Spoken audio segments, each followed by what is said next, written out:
Back on Get Up, Jalen Brunson and the Knicks hosted Jayson Tatum and the Celtics at the Garden last night. Future Hall of Famer Carmelo Anthony in the building.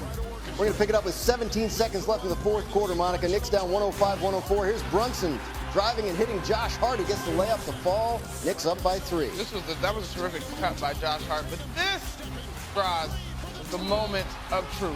Sure was. Jayson Tatum rose to the occasion. In the first half, the Knicks did a really good job of slowing the Celtics from the three-point line. But in the second half, they went off. And that one tied the game. 2.9 seconds left on the clock. Now Knicks inbounding. Hart gets it on the inbound.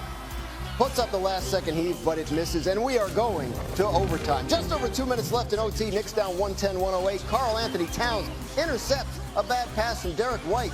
Towns takes it all the way and finishes with a Euro step layup. Score tied at 110. Under a minute left in OT, now score tied at 112. White kicks it out to Kristaps Porzingis, who buries the deep three. Celtics up 115-112. 16.7 left to play, same score. Knicks inbounding. Brunson to Towns. Towns throws to Mikal Bridges in the corner, but he fumbles it out of bounds. Monica, what happened here? I don't know. Beats me. Step one of basketball, 101, when you learn as a player, is catch the ball.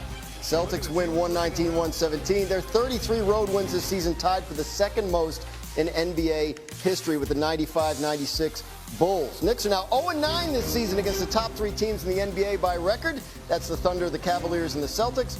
Only the Wizards and the Nets have a worse record against those 3 opponents this season, and the Wizards and the Nets are not going to the playoffs, Monica. Monica, after last night's loss, do you think Knicks fans should be discouraged or encouraged by what they saw last night? I'm going to choose the glass half full. I think you go optimistic. That, to me, was the best performance, 48 plus the overtime period, that you've seen in these matchups from this Knicks squad. They've had an issue with being able to put together complete games as far as playing out the duration of the game, and they did that last night. If you want to add to that, it's being Jalen Brunson's just his second game back after injury. He has an opportunity to continue to get better, to get back to full strength of what he was this season. That should make him, arguably, he probably should be the clutch player of the year.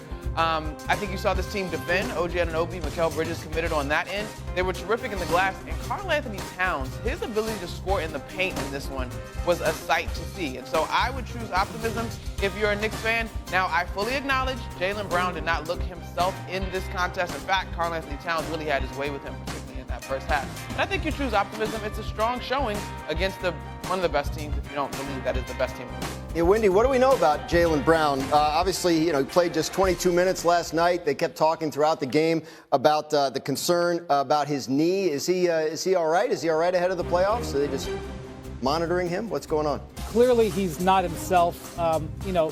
Understand the Celtics would not be having him out there if they thought playing would materially damage his knee. But you could tell he was not himself. He didn't have any burst whatsoever, which is why Joe Mazzulla ultimately took him out of the game. Before last night, even though he had discussed the knee was really late, he was laboring with it, it wasn't really affecting his output. He was still playing pretty well. That doesn't seem to be the case anymore. And even his teammates after last night's game, Kristaps Porzingis, for example, suggested he may need to shut it down and rest. Now, if this is something that can be addressed with some rest, the Celtics have weeks before they're going to really be stressed. They are now into the number 2 seed. The Cavs clinched the number 1 seed last night.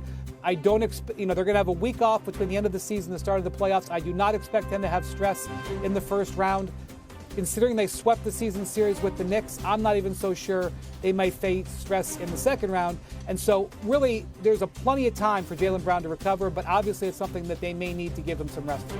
No doubt. Title defense on the line for Boston. Time to run the floor. Lots to talk about in the NBA as we head down the final stretch. Wendy, you just mentioned the Cavaliers clinched the number 1 seed in the East last night. So, is it a failure if this Cleveland team does not get to the finals?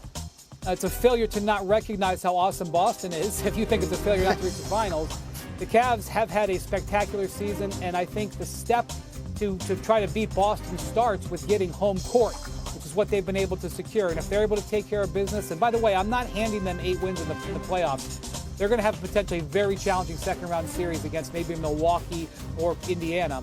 But if the Cavs get there and get to start and potentially end the series at home, that's part of the way you figure out Boston. Monica, the Warriors beat the Suns by 38 and have won 6 of their last 7 games. Can Golden State win the whole thing? Try as you may.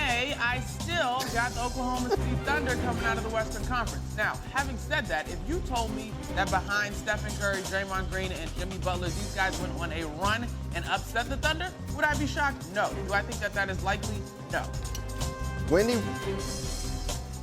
Look, Golden State has demonstrated that they are a completely different team since getting Jimmy Butler. But they're still in some danger zone here. They're not cleared from being out of the play-in. So they got to finish strong, and you can tell that they did that last night. If they get into a good spot in the Western Conference seeding, I like their chances to give Oklahoma City a run. But there is so many things that have to happen and so many variables. All you can basically do at this point is pick teams you like in the West and wait and see how things play out. All right, there's a team you like in the West, which is the Clippers. You've been talking about all week. They are red hot. They've won 5 games in a row. Are people still sleeping on the LA Clippers? They shouldn't be. I was at the game last night. This team is locked in. They gave Kawhi Leonard the night off last night so he can be ready to go against Houston tonight. They are in the same situation. They are in this logjam in the West. They need to win these games. But they, after weeks of playing well and not being able to get out of the 7-8 spot, have zoomed up, and they are in great position in the tiebreaker.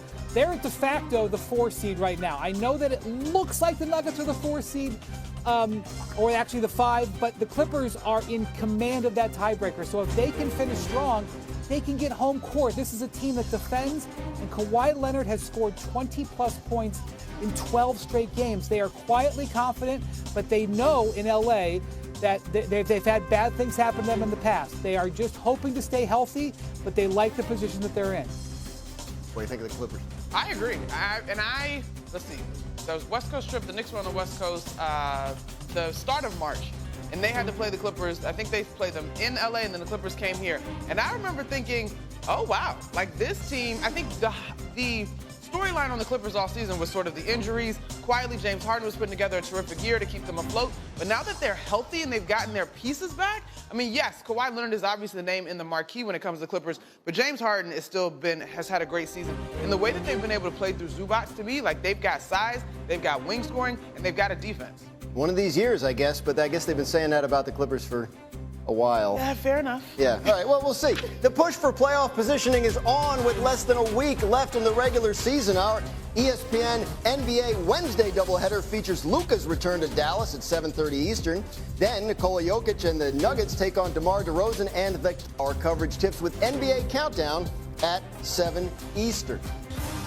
Comeback of the night in the NBA. Anthony Edwards and the Timberwolves hit the road to take on Giannis Antetokounmpo and the Bucks. And the Bucks trailed by as many as 24 points early in the fourth quarter. I'll say that again. 24 points.